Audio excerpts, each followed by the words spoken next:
Good morning friends. मैं फिर आ चुका हूँ आपके लिए कुछ नई जानकारी लेके। इस बार मैं जो जानकारी लेके आया हूँ वो सभी के लिए है। उसमें 8 CPC के लिए सरकार ने मेंबर्स डिक्लेयर कर दिए हैं। ठीक है, ये इस बार की न्यूज़ है कि 8 CPC के लिए सरकार ने मेंबर्स को डिक्लेरेशन कर दिया। उसके लिए गेजेटेड निकल चुका है। उसके लिए आप देख सकते हैं गेजेटेड आ चुका है ये।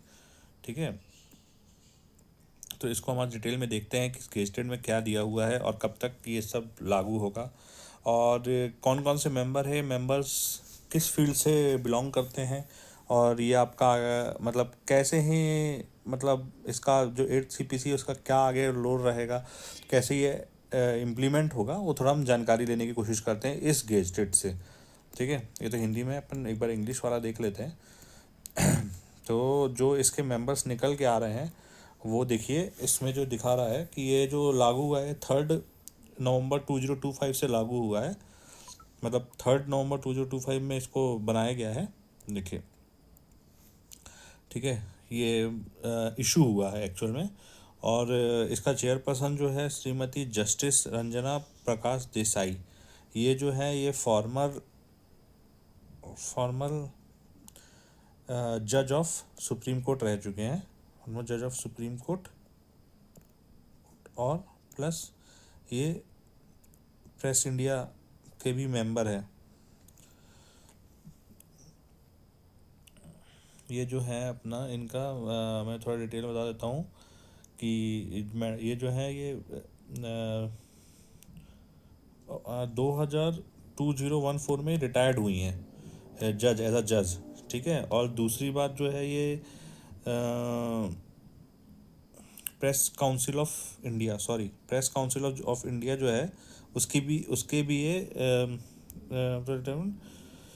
चेयरपर्सन रह चुकी हैं। तो इनको अच्छा खासा इस फील्ड में नॉलेज है इनको। सेकंड जो मेंबर है वो है प्रोफेसर पुलक घोष जो है ये पार्ट टाइम मेंबर है। सो ये मतलब मेंबर भी हैं और साथ में ये मतलब जब ज़रूरत पड़ेगी तब इनको बुला जाएगा, ये रिक्वेस्ट किया जाएगा।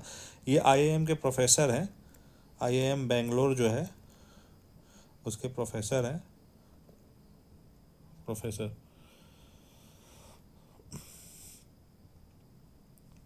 तो ये जो है पार्ट टाइम मेंबर है। He served as part of national policy and advisory council, for example member of the economic advisory council for the prime minister and has work with NITI Aayog. ये नीति आयोग में भी काम किया है इनने। और एक EAC करके होता है, EAC-PM, इसमें भी इनने कुछ वर्क किया हुआ है।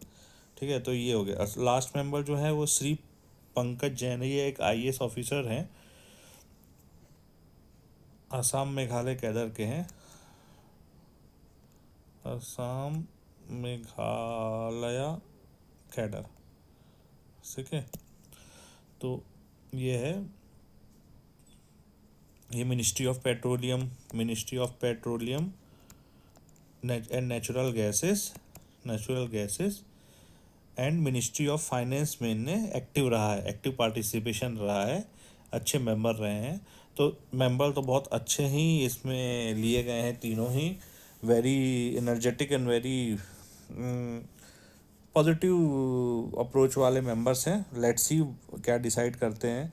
फिर उसके बाद जो इसमें जो जिस लोग के लिए इसमें आगे जो लिखा हुआ है कि ये जो है ये किस पे लागू होगा, तो आप जान ही रहे हैं सब। ये जो सेंट्रल गवर्नमेंट एम्प्लॉयज़ होते हैं, जजेस होते हैं, यूनियन टेरिटरी के पर्सन, डिफेंस फोर्सेस में, ऑल इंडिया सर्विसेज में, RBI में, इन सब पे ये CPC लागू होगा। ठीक है, फिर उसके बाद फिर टू वर्क, ये सब तो है। फिर sorry, to work an environment structure coordinator attract talent of government.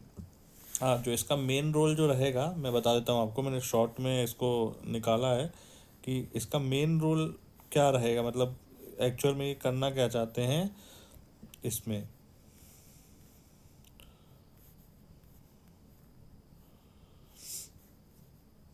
देखिए, सबसे पहले जो करना चाहते हैं ये सैलरी और उसको मॉडिफाई करना चाहते हैं। ठीक है, अपन इसको क्या करें, to work out on enrolment structure conducted to attract talent to government service, promote efficiency, accountability and responsibility of the work culture. मतलब इसमें क्या करना है, गवर्नमेंट सर्विस, गवर्नमेंट पर्सनस को थोड़ा एनकरेज करने के लिए बोल रहे हैं, अट्रैक्टिव टैलेंट्स को प्रमोट करने के लिए बोल रहे हैं कि जैसे प्राइवेट में लोग जाने के लिए इच्छुक रहते हैं, वैसे ही गवर्नमेंट में भी आदमी आए, काम करे और अच्छा फील्ड है, मतलब अच्छे एजुकेटेड पर्सनस आए और एफिशिएंसी से काम करे, है ना। इन सब के लिए कुछ अच्छा सजेस्ट करने को बोला गया है गवर्नमेंट ने इन मेंबर्स को। फिर क्या बोला है कि टू एग्जामिन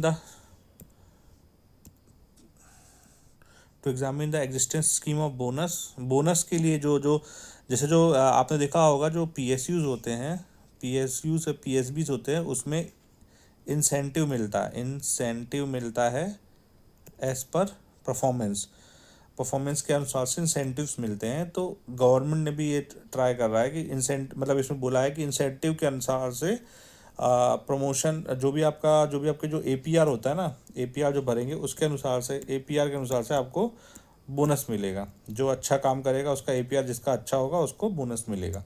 उसके लिए कुछ सजेशन के लिए बोला है। फिर क्या बोला है, to review the existing allowances and condition of the administration recommended to review the, हाँ, ये जो डेट कम रिटायरमेंट ग्रेजुटी होता है, इन सब के लिए चेंजेस के लिए बोला है कि आप लोग से मतलब देखा जाए जो हो सके वो ठीक है। तो यही सब है, to make recommendation on the above. अब ये सब चीज़ तो डिटेल्स में है, बट क्या कितना लागू होता है वो देखना पड़ेगा हमको। ये ये जो है साइन किया है वी वोलू नाम, सेक्रेटरी है मिनिस्ट्री ऑफ फाइनेंस में, उनने ये साइन किया है। The commission will give its headquarter in the commission will have its headquarter in कमीशा this commission will have headquarter in Delhi. और ये 18 मंथ, ये बात करने की बात है कि गौर करने की बात है कि 18 मंथ्स के अंदर इनको देना है। तो 18 मंथ्स तो भैया बहुत ज़्यादा, 2026 1 जनवरी से ये लागू होना था, है ना, 1 जन 2026 से लागू होना था। अभी ये इसको दे रहे हैं 3 नवंबर 25 में ये दे रहे हैं। इससे ये बोल रहे हैं 18 मंथ्स चलेगा। हाँ, मतलब ये रिपोर्ट कब तक सबमिट कर सकते हैं, मई 27। तो बताइए, मैं 27 तक में जाके लगता है मैक्सिमम, मतलब इतने टाइम तक वो रिपोर्ट देगा। फिर इसके बाद फिर मई के बाद रिपोर्ट सरकार के पास जाएगी। सरकार फिर उसको कब तक एनालिसिस करेगा और कब लगेगा, 27 में लगेगा कि 26 में लगेगा कि 28 में लगेगा कि 29 में लगेगा, इसका अभी कोई पता नहीं है।